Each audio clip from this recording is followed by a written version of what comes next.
கர்த்தருடைய பரிசுத்த நாமத்திற்கு மகிமை உண்டாவதாக. இந்த அருமையான தருணத்திலே கிறிஸ்துவின் நாமத்தினாலே உங்களை சந்திப்பதில் மிகுந்த மகிழ்ச்சி அடைகினால் ஒரு காரியத்தை குறித்து அணிக்க போகிறோம். சங்கீதம் 57 3வது வசனம் வாசிக்கலாமா? என்னை விழுங்க பார்க்கிறவன் என்னை நிந்திக்கையில் அவர் பரலோகத்திலிருந்து ஒத்தாசை அனுப்பி என்னை ரட்சிப்பார். தேவன் தமது கிருபையும் தமது சத்தியத்தையும் அனுப்புவார். ஆமே. என்னை ரட்சிப்பார் பக்கத்துல பிராக்கெட்ல சேலா அப்படின்னு இருக்கு. சேலான்னா சற்று நின்று நிதானிக்கவும் அப்படின்னு அர்த்தம். சரிங்களா? அப்ப இந்த இடத்துல ஒத்தாசை அனுப்பி என்னை ரட்சிப்பார். ஆமீன். ரட்சிப்பு அப்படிங்கிற வார்த்தை பழைய ஏற்பாட்டுல இருக்கு இல்லைங்க. நம்ம இன்னைக்கு பேசும்பொழுது ரட்சிப்புனா என்ன அப்படின்னு புதிய ஏற்பாட்டு காலங்களில் பேசுவது போல பேசுகிறோம். ரட்சிப்பால் அப்படிங்கிறது பழைய ஏற்பாட்டுல இருக்கு. அப்ப ரட்சகர் ஒருவர் இருக்கிறார் என்பது தாவீது நமக்கு அறிவித்து கொடுக்கிறார். ரட்சிக்க கூடியவர் ஒருவர் இருக்கிறார். இப்ப பிதாவானவர் ரட்சிக்க முடியுமானா முடியாது. காரணம் என்ன? அவரால் பனிஷ் பண்ணதான் முடியும். நியாய பிரமாணத்துக்கு கட்டுப்பட்டு அந்நாட்கள்ல பனிஷ்மெண்ட் மட்டும்தான். ஏதேன்ல பாவம் செஞ்சாங்க. பாவம் செஞ்ச உடனே என்ன பண்ணாருங்க? ஏதேனை விட்டு வெளியே அனுப்பிட்டாரு. காயின் பாவம் செய்தான், அவனுக்கு பனிஷ்மெண்ட் கொடுத்து வெளியே அனுப்பிட்டாரு. அப்ப பனிஷ்மெண்ட் வந்துட்டே இருந்தது. தண்டனை வந்துதான் பிறகு மன்னிப்பு வந்தது. தாவீது பாவம் செய்தார், தண்டனை வந்தது, பிறகு என்ன செய்துங்க? மன்னிப்பு வருது. பழைய ஏற்பாடு முழுவதும் அப்படிதான். அப்ப புதிய ஏற்பாட்டுக்கு வரும்பொழுது மட்டும்தான் தண்டனை இல்லாமல் மன்னிப்பு வருகிறது. ஆமென். அல்லேலூயா. ஒருத்தர் பாவம் செய்து விட்டு தேவ சமூகத்துல நான் பாவம் செஞ்சுட்டு என்ன மன்னிச்சிருங்க ஏசப்பா அப்படின்னு சொன்ன உடனே ரட்சிப்பு இறங்கி வருகிறது. ஆமீன். உடனே மன்னிப்பு இறங்கி வருகிறது. இதுதானே பழைய ஏற்பாட்டுக்கு புதிய ஏற்பாட்டுக்கு வித்தியாசம் இல்லை. ஆனா பழைய ஏற்பாட்டு நாட்கள் தாவீது சொல்லுகிறார், என்னை விழுங்க பாக்குறவ என்னை நிந்திப்பா, என்னை எப்படியாகலும் என்னை ஒண்ணும் இல்லாம ஆக்கணும் அப்படின்னு நினைச்சிட்டு இருக்காங்க இல்லையா? அவங்களுக்கு மத்தியில ஆண்டவராக இயேசு கிறிஸ்து என்ன செய்வார்? ஒத்தாசை அனுப்பி என்னை ரட்சிப்பார். கொஞ்சம் நிதானிங்க அப்படிங்கிறார் அந்த இடத்துல. ஒத்தாசை எங்க வரும்? 126 சங்கீதம் 1வது வசனம் சொல்லுகிறது, எனக்கு ஒத்தாசை வரும் பர்வதங்களுக்கு நீராய் கண்களை ஏறெடுக்கிறேன். எவர்தான் இல்ல. அப்ப இன்னைக்கு யோசிச்சு பாருங்களேன், என்னுடைய தேவைகள்ல நான் யாரை நோக்கி பார்க்கிறேன்? எனக்கு ஒரு போராட்டம் வருகிறது, யாரை நோக்கி பார்க்கிறேன்? என் சத்துருன்னு நிந்திக்கிறான், யாரை நோக்கி பார்க்கிறேன்? ஆண்டவரை மட்டும்தான். அவர் ரொம்ப தைரியமா சொல்றாரு தாவீது, இந்த மாதிரி எனக்கு ஒரு போராட்டம் வரும் பொழுது எனக்கு என்ன நடக்கும் அப்படின்னா, எனக்கு பரலோகத்திலிருந்து ஒத்தாசை அனுப்பி என்னை காப்பாற்றுவார், என்னை பிழைக்க செய்வார். ரட்சிப்பு என்னங்க? பிழைக்க செய்தல் அப்படின்னு அர்த்தம். அப்ப என்னை காப்பாற்றுவார், என்னை பிழைக்க செய்வார். எனக்கு ஒரு பயம் இல்லை, கர்த்தரை கூட இருக்கிறார். இதுதானங்க விசுவாச அறிக்கை இல்லைங்களா? அது மட்டும் இல்ல, தேவன் தமது கிருபையை தமது சத்தியத்தை அனுப்புவார். ஆமென். எதை அனுப்புவாரா? கிருபையை. கிருபை என்ன சொல்றோம்? பழைய ஏற்பாட்டு நாட்கள் கிருபை கிடையாது, இதுதான் கிருபையின் காலம் அப்படியெல்லாம் பேசுறாங்கல்ல. இல்ல இல்ல இல்ல, நோக்கோ தேவனுடைய கண்கள்ல கிருபை கிடைத்தது இல்ல. அவர் சொல்றாரு பாருங்க, கிருபைனா என்னங்க? அதாவது யாருக்குமே கிடைக்காதது, தேவனை நம்புகிறவர்களுக்கு மாத்திரம் கிடைக்கிற ஒரு அற்புதமான ஒரு விஷயம் தான் கிருபை இல்ல. அவர் சொல்றாரு பாருங்க, தேவன் எனக்கு என்ன செய்வாரா? கிருபையை அனுப்பி தமது கிருபை தமது சத்தியத்தை அனுப்புவார். ஒரு இரக்கம். கிருபைனா என்னங்க? இரக்கம் இல்ல. அதை அனுப்பி எனக்கு சத்தியத்தையும் சேர்த்து அனுப்புவார். என்னை தைரியப்படுத்துவார். வார்த்தை கொண்டு என்னை தைரியப்படுத்துவார். தைரியமாறு, பயப்படாத அப்படின்னு எனக்கு கற்றுக் கொடுப்பார் அப்படின்னு தாவீது பேசுகிறார். இந்த நாள்ல ஒருவேளை நீங்க கூட போராட்டத்துல இருக்கலாம், இது ஒரு மன கவலையில இருக்கலாம், குழப்பத்துல இருக்கலாம். ஆனா கர்த்தர் சொல்லுகிறார், நிச்சயமா உங்களுக்கு பரத்திலிருந்து ஒத்தாசை வரும். ஒத்தாசை மட்டும் இல்ல, கிருபையும் வரும். கிருபை மட்டும் இல்ல, சத்தியம் உங்களை நோக்கி வரும். அதனால பயப்படாம இருங்க, கர்த்தர் உங்களை ஆசீர்வதிப்பார். ஜெபிக்கலாமா? நல்ல தெய்வம், இந்த சத்தியத்திற்காக நன்றி ஆண்டவரே. இந்த நாள்ல எங்களுக்கு ஒத்தாசை, கிருபை, சத்தியம் இதெல்லாம் ஆண்டவரே எங்களை விழுந்து பார்க்கிற சத்துருக்களுக்கு முன்பாக, எங்களை நிந்திக்க பார்க்கிற சத்துருக்களுக்கு முன்பாக எங்களை காப்பாற்றும்படி, எங்களை பிழைக்க வைக்கும்படி கர்த்தர் அனுப்புகிற காரியம் ஐயா. இதெல்லாம் எனக்கு மாத்திரமில்லை, என் தலைமுறைகளுக்கு தொடர்ந்து வர கர்த்தர் அனுக்கிரகம் பாராட்டுங்க. இதை கேட்க போகிற பிள்ளைகள் ஆசீர்வதியும் கிறிஸ்து நாமத்தில் பிதாவே. ஆமென். God bless you all. கிறிஸ்துவில் பிரியமானவர்களே, இந்த நாளுக்கென்று தேவன் நமக்கு அருளியிருக்கிற ஜீவ வார்த்தை சங்கீதங்களின் புஸ்தகம் 30வது சங்கீதம் 11வது வசனம். புலம்பலை ஆனந்த களிப்பாக மாற பண்ணினீர். எனக்கு அருமையான சகோதர சகோதரிகளே, இன்றைய நாளில் கர்த்தர் உங்களின் புலம்பலை ஆனந்த களிப்பாக்கி வெற்றியை தருகிற நாளாய் வாக்கு பண்ணி ஆசிர்வதித்து உள்ளார். அநேகர் இன்றைக்கு உங்களின் சூழ்நிலைகளை குறித்தும், உங்களுக்கு வருகின்ற பிரச்சனைகள், துன்பங்கள், இழப்புகள், பிரிவுகள், சுகவீனங்கள் இவைகளை குறித்து நீண்ட நாட்களாய் எனக்கு ஏன் இந்த பாடு, வேதனை, போராட்டம், இதற்கு முடிவே இல்லையா என்று பல கேள்விகளோடு விடை தெரியாமல் கலங்கி போய் இருக்கிறீர்களா? ஆறுதல் அடைய முடியாத இருதயத்தோடு இருக்கிறவர்களே, இன்றைக்கு உங்களின் பொல்லாத புலம்பலின் சூழ்நிலையின் இரட்டை கர்த்தர் களைந்து போடுகின்றார். மகிழ்ச்சியினால் உங்களை இடை கட்டுகின்றார். நீண்ட நாட்களாய் எவைகளுக்காய் புலம்பி துக்கித்து காத்திருந்தீர்களோ அவைகளிலிருந்து இன்றைக்கு விடுதலையை பெற்றுக் கொள்ளப் போகிறீர்கள். நன்மைகள் உங்கள் வீடு தேடி வந்து உங்களை மகிழ்விக்கிற ஒரு நாளாய் இந்த நாளை ஆசிர்வதிக்கின்றார். வார்த்தை விசுவாசிப்பீர்களானால் சந்தோஷத்தையும் சமாதானத்தையும் பெற்றுக் கொள்வீர்கள். இன்றைக்கு நாம் ஆதியாகமத்தின் புஸ்தகம் 37வது அதிகாரத்தை நாம் வாசிக்கையில் அங்கே யாக்கோபை குறித்து பார்க்கின்றோம். தனது மகன் யோசேப்பு தன் சொந்த சகோதரர்களால் நிர்வாணியாய் குழியிலே தள்ளப்பட்டும் 20 வெள்ளி காசுக்கு விற்கப்பட்டும் போனான் என்றும், இதை குறித்து தகப்பனாகிய யாக்கோபினடுத்து மற்ற சகோதரர்கள் தெரிவிக்கையில், யோசேப்பை ஒரு துஷ்ட மிருகம் பீறி போட்டதால் அவன் மரித்து போனான் என்று கூறுகின்றனர்.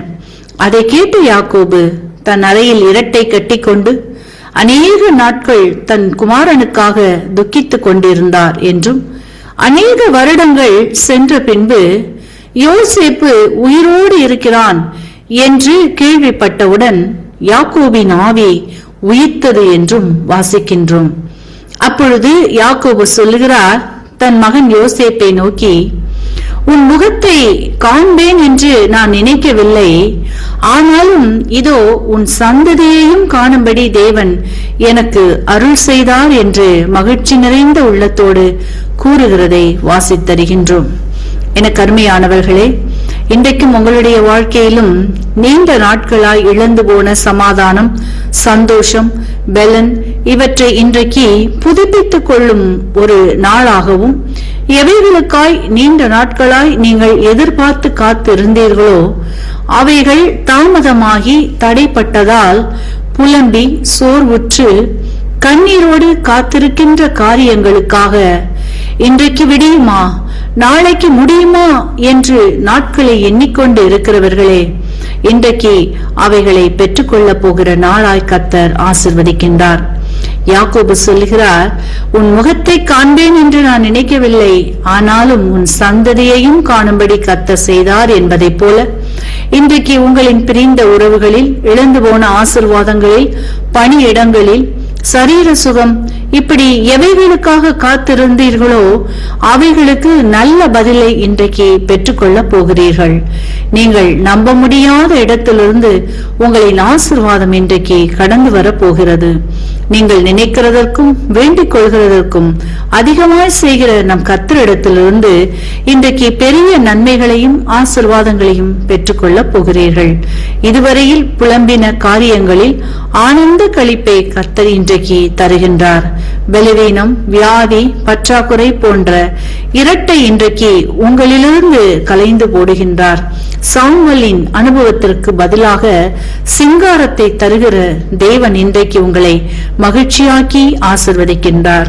வார்த்தை விசுவாசியுங்கள், தேவ மகிமையை காண்பீர்கள். இன்றைக்கும் நாம் இந்த வார்த்தைகளை கேட்டுக்கொண்டிருக்கிற உங்களில் யாரேனும் உங்களின் பாவங்களுக்காக மரித்து உயிர்த்தெழுந்த இயேசுவை அறியாமலும் விசுவாசியாமலும் இருப்பீர்களானால் இன்றைக்கு உங்களை ஒப்பு கொடுத்து விசுவாசியுங்கள். உங்களின் பாவங்களும் மன்னிக்கப்பட்டு விடுதலையாகி ஆசிர்வதிக்கப்படுவீர்கள். இந்த வார்த்தைகள் மூலமாக கர்த்தர் இன்று உங்களை ஆசிர்வதிப்பாராக. ஆமேன். கிறிஸ்துவுக்குள் பிரியமான சங்கமம் தமிழ் கிறிஸ்தவ வானொலி நேயர்களுக்கு அன்பின் வாழ்த்துக்கள். இன்றைய மன்னா, என் ஞானத்தை கவனித்து என் புத்திக்கு உன் செவியை சாய். நீதிமொழிகள் 5:1. பிரியமானவர்களே, நல் ஆலோசனை எங்கே இருக்கிறதோ அங்கே ஆத்துமா செழிக்கும். நல் ஆலோசனை இருந்தால் மட்டும் போதாது, அந்த ஆலோசனை ஏற்றுக்கொள்ளப்பட்டு நடைமுறையில் செயல்படுத்தப்படவும் வேண்டும். தேவனுடைய வார்த்தையானது தேவ ஜனங்களுக்கு புத்திமதியை கொடுக்கிறது. அது ஜீவனும் வல்லமையும் உள்ளதாயும் இருபுறமும் கருக்குள்ள எந்த பட்டயத்திலும் கற்கானதாயும் ஆத்துமா ஆத்மாவையும் ஆவியையும் கணுக்களையும் ஊனையும் பிரிக்கத்தக்கதாக உருவ குத்துகிறதாயும் இருதயத்தின் நினைவுகளையும் யோசனைகளையும் வரையறுக்கிறதாயும் இருக்கிறது. தன் சொந்த புத்தியின் ஆலோசனையை நம்புகிறவன் மூடன். ஆனால் கர்த்தருடைய வார்த்தை சொல்லும் புத்திமதிகளை ஏற்றுக்கொண்டு ஞானமாக நடக்கிறவர்கள் முடிய பரியந்தமும் இரட்சிப்பினூடாக தேவனால் வழி நடத்தப்படுகிறார்கள். தன் புத்தியில் சாய்ந்து கொள்பவர் தன் சிந்தையின் நினைவுகளிலும் பார்க்க தேவனுடைய புத்திமதிகளும் ஆலோசனைகளும் தன்னை நோக்கி வரும்போது அவை செய்வதோ அவற்றை ஏற்றுக்கொள்ளாமல் எதிர்ப்பதுதான்.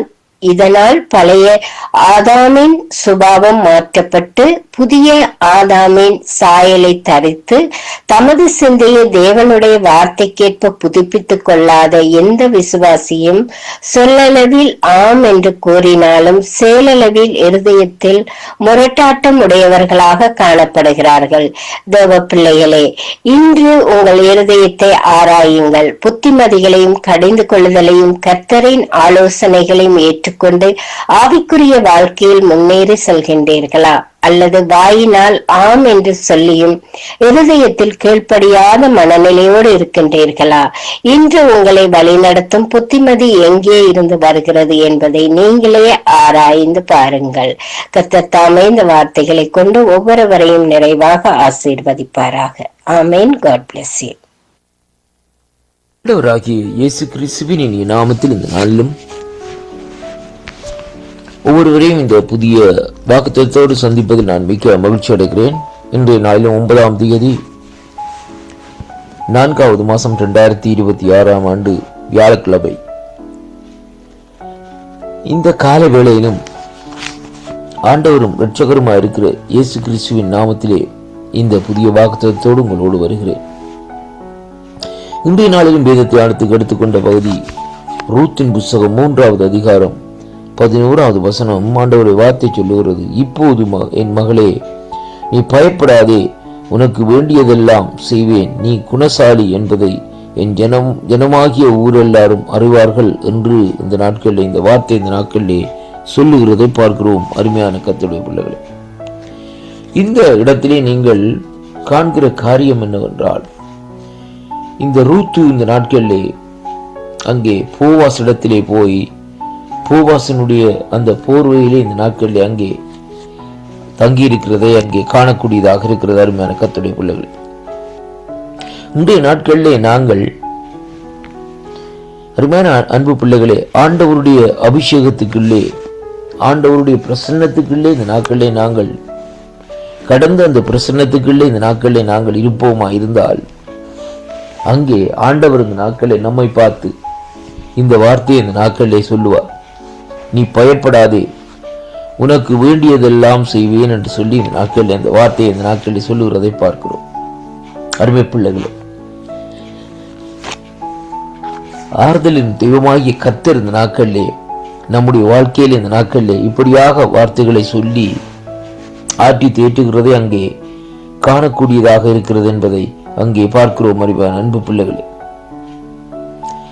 இந்த பகுதியிலே அடுத்த 4வது 12வது வசனத்தை இந்த நாட்களிலே வாசிக்கிற வேளையிலே, நான் சுதந்திரவாளி என்பது மெய்தான், ஆனாலும் என்னிலும் கிட்டின சுதந்திரவாளி ஒருவன் இருக்கிறான் என்று சொல்லி இந்த நாட்களிலே அங்கே சொல்லுகிறதை பார்க்கிறோம். அருமையான அன்பு பிள்ளைகளே,